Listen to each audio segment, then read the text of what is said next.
The life of our people is a journey, for we travel annually in the Himalayas between two worlds. From the lowlands of India, we move to the highlands of communist China.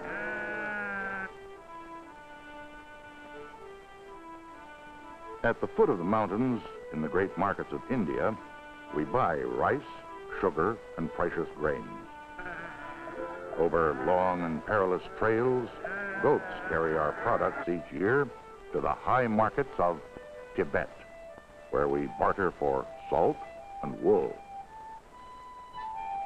Our trade reaches distant places far beyond our journeys, and as our trade moves, so grows our understanding of strange people in other canyons of the earth. The moods of the Himalayas rule our lives. As summer monsoon rains drench our lower village at the foot of the mountains, we climb to our villages in the highlands. But winter snows drive us down again. We're called Jats.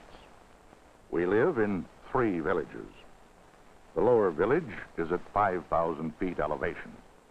The upper village, 150 miles away, is at 12,000 feet. At the second village, we stop in late spring and early autumn. Here we come to wait for the high snows to melt and to repair the damage of 7 months' snow.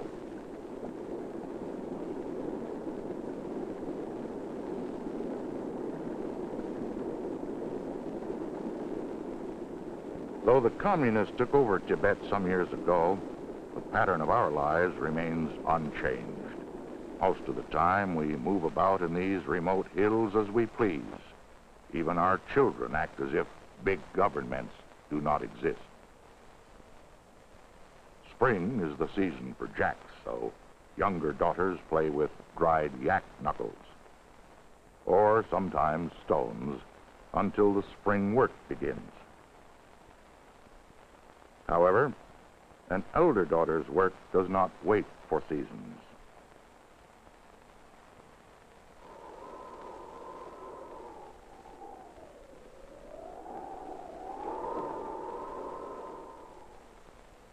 A tree stump, strong legs, and a little soap make a good washing machine.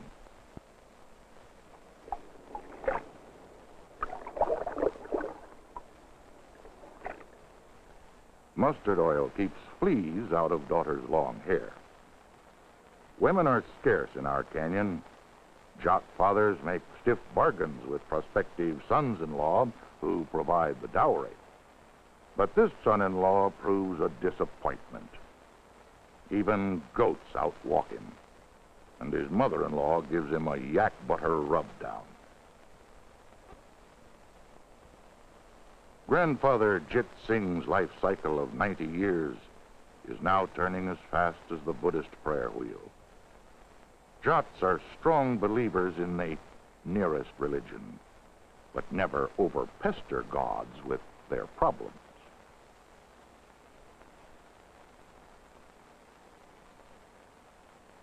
Through monsoon and snow, the postman from India makes his 100-mile walk once a week. The postmaster is also a trader priest. He keeps well informed on world affairs by opening and reading all letters. Today, a letter comes for our trader chief and refers to the postmaster as a good Swami. Thinking of himself, the postmaster corrects it to read the very good Swami, and then passes the letter on to the rightful owner.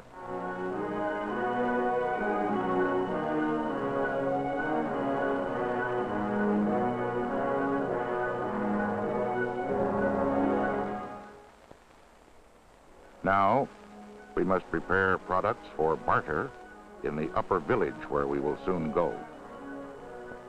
On the hot sand, we cook barley and wheat for food on the journey.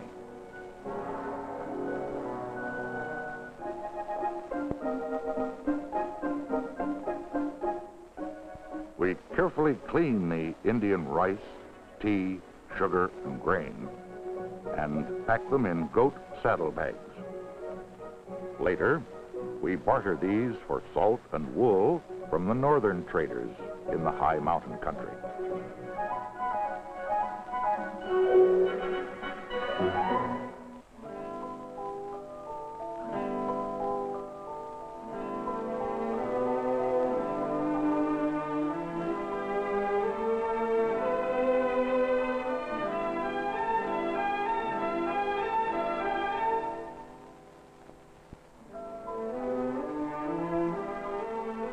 The snows begin to melt above, and there is spring in every trader's legs. Our caravans begin to leave the middle village to meet the northern traders halfway at the upper village. We gather our most precious possessions, and with the Buddhist priest, most of the 500 villagers begin the yearly ancestral journey. The journey will be long and difficult, over narrow trails and bridges which we ourselves have built. The pride of our men is in the strength and alertness of our goats.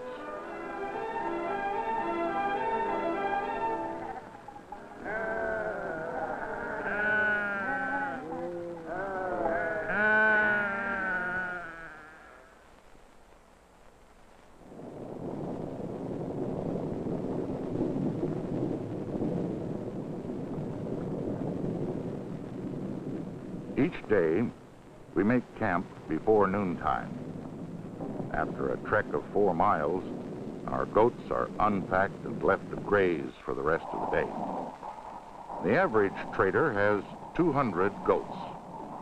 Each goat carries an 18-pound saddle. The homemade saddles must be well protected from the night weather, for they contain the entire year's valuable products.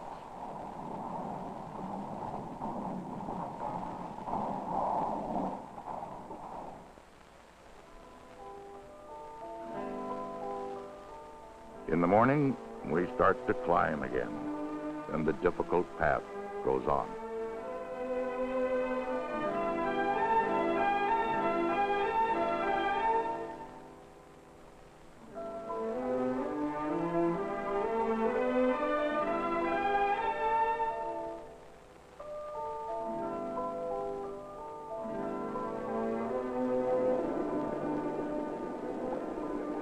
These mountains are claimed by both China and India.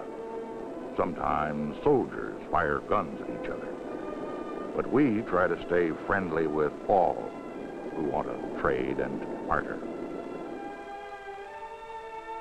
In a month's time, we reach the upper village, which our forefathers built above the timberline. This is our native home in the bottom of a volcano, which legends say contained much fire when the earth was born. Our forefathers first came here when a new land across the seas called America was just being settled. For 8 months, our homes have been silent, snowbound, and empty. Now, with summer, we come to wait for trade.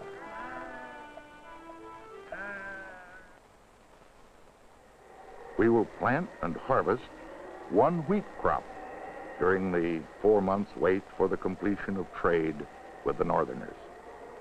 Only women and those without guile for trade cultivate the soil, while shrewd men sharpen their wits for bargaining. Even our small grandson is a strong puller of yaks. His future will be good.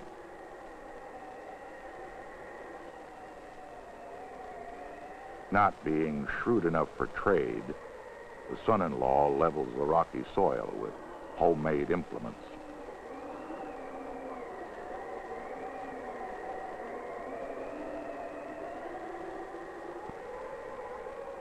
Work is a good tonic for our children, and for our wives, too. When a man's wife is an expert irrigator of soil, his importance among traders is assured.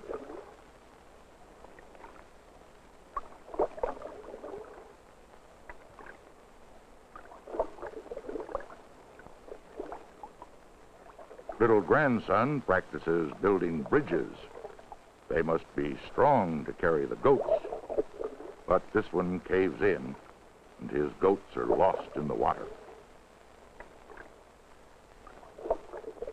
Still, he may someday become a great leader in trader history.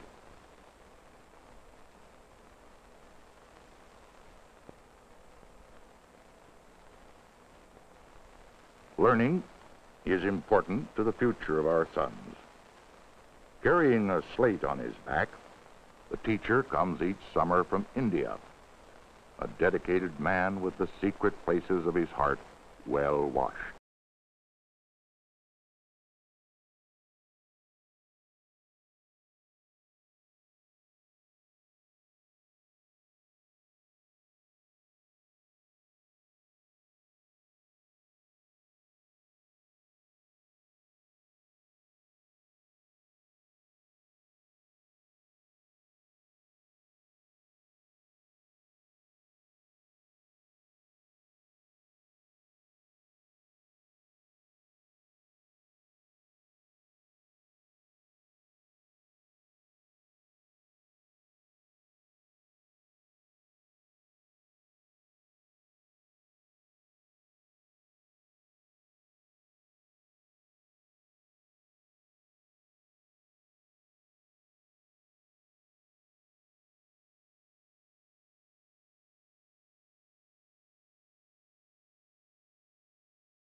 Traders are already en route from Lhasa, the capital of Tibet.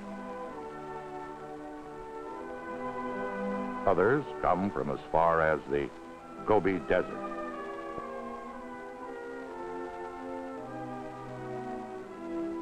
We wait at our upper village.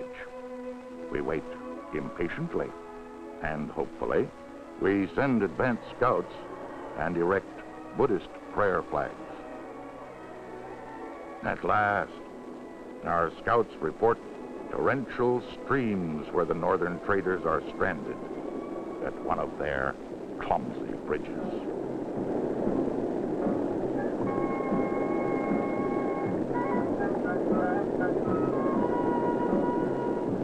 From these Tibetans, we get most of our language, race, religion, and customs. Also much sentiment, yak butter, and the names of women, but not the ability to build bridges. Northern Tibetan wool is still on the sheep, and we hope the saddlebags carry good salt, borax, and yak tails.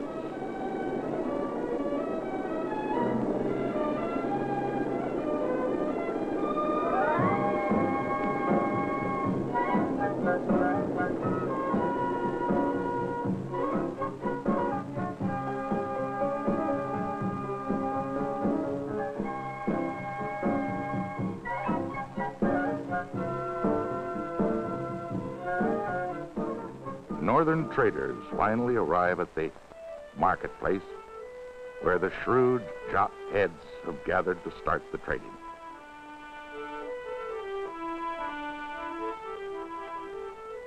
Our Jat chief argues with the Tibetan chief about their rate of exchange. All arguments, except family squabbles and taxes, are settled by dice throwing. Money has no value here. We trade only by barter. Our chief decides which jot trader will exchange with which northerner. When arguing becomes heated, the dice are made comfortable on a leather pad, and the juggling begins with zest, for trading is in our blood. One northern trader considers himself a champion at warming up lopsided dice. But our jot chief is shrewd. He juggles fast with alternate Hindu prayers and yells in Hindi. Bartering becomes favorable to us. The northerners give jot traders 2 cups of salt for 1 cup of sugar.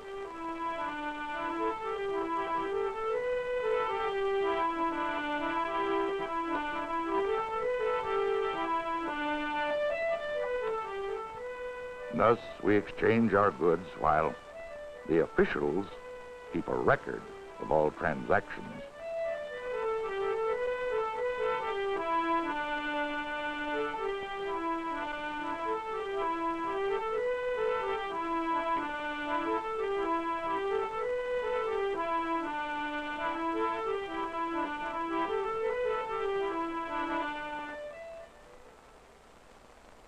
In the early dawn, we begin to shear the northern sheep. Afterward, we cast dice for the largest wool pile. Some jots do a ragged job of shearing, and many of the northern sheep are humiliated and embarrassed.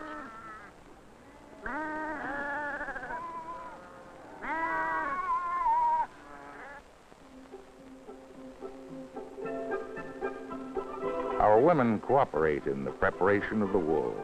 Together, we card the wool, spin, weave, sew, and make all our clothing.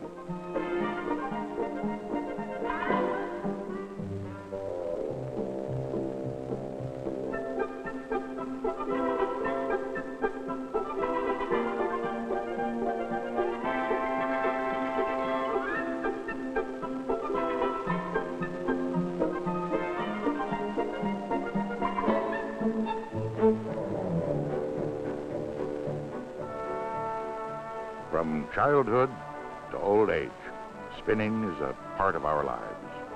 Uncle is our most progressive trader. He owns the only spinning machine in our village.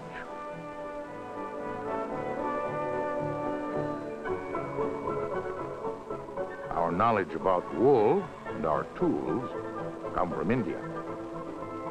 My generation brought in the single sewing machine and the coal iron used by the village tailor. Changes are always taking place in our mountain land.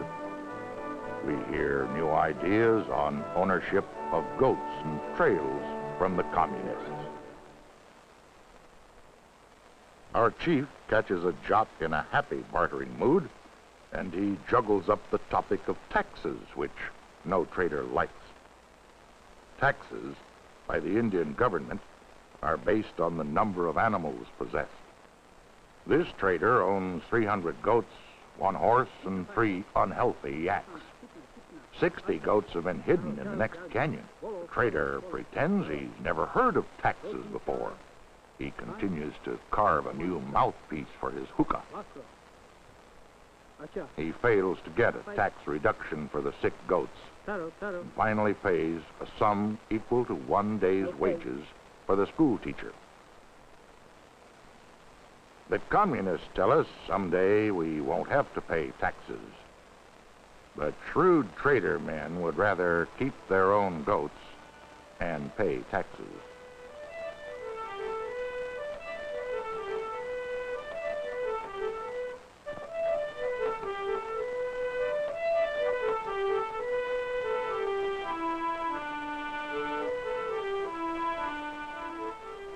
Before the northern traders leave, we celebrate the successful bartering with the Indian harmonium and violin. To end a season of trade, a knife is sharpened for the annual feast.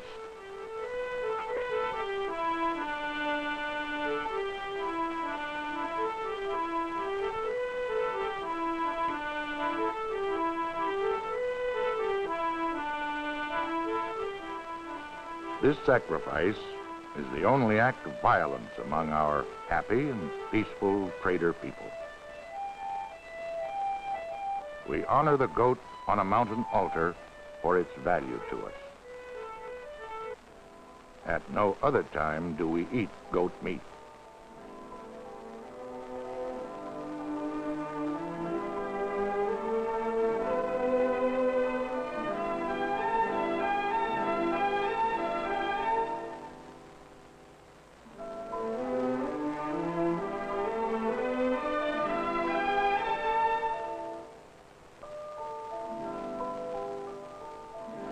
We hope that for generations to come, our children's children will walk on the mountain trails seeking trade and happiness. Now, drums hasten our return south before the sudden Himalayan darkness engulfs the mountain land, preventing our products from reaching other canyons of the earth.